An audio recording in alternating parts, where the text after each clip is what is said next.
नमस्कार दोस्तों, कहानी सुनने से पहले मेरे चैनल को सब्सक्राइब करें। बाबा ने कहा, ये शमशान ही तेरा मंदिर होगा।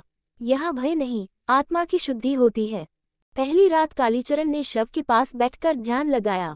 हर ओर अंधकार और मृत शरीर। अचानक एक चिता से हड्डी टूटकर उसकी ओर लुढ़क गई। उसका दिल जोर से धड़क उठा, लेकिन बाबा की बात याद आई, जो मृत्यु से डरा वह जीवन का रहस्य नहीं जान सकता। रात बीती, भय कम हुआ। कालीचरण ने महसूस किया कि शमशान में भी एक गूढ़ शांति है। अघोरी जीवन केवल शमशान में रहना नहीं, बल्कि शरीर और मन की सीमाओं को तोड़ना होता है। भोजन। बाबा ने कालीचरण को सिखाया कि भोजन का मोह छोड़ो। कई दिनों तक उसे भूखा रहना पड़ा। जब भोजन मिला तो वह भी खप्पर में परोसा गया। समाज में जो त्यागा गया वही अघोरी का भोजन बनता है। सोना। कालीचरण को चिताओं की राख पर ही सोना पड़ता। बारिश, धूप, ठंडी हवाएं, कोई भी परिस्थिति उसे विचलित नहीं कर पाती। मंत्र साधना। बाबा ने उसे भीषण तांत्रिक मंत्रों का अभ्यास कराया।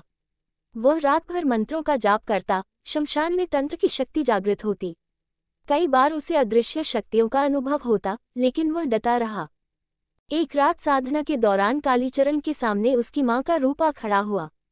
वह रो रही थी, बेटा घर लौटा, मैं अकेली हूँ।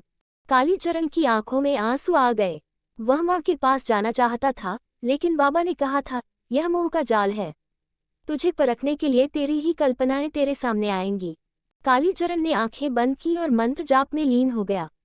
माँ का स्वर गूंजता रहा, पर उसने ध्यान नहीं भटकाया। कुछ देर बाद वह छाया विलीन हो गई।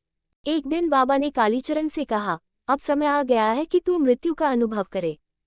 कालीचरण चौंक गया। मृत्यु का अनुभव? बाबा ने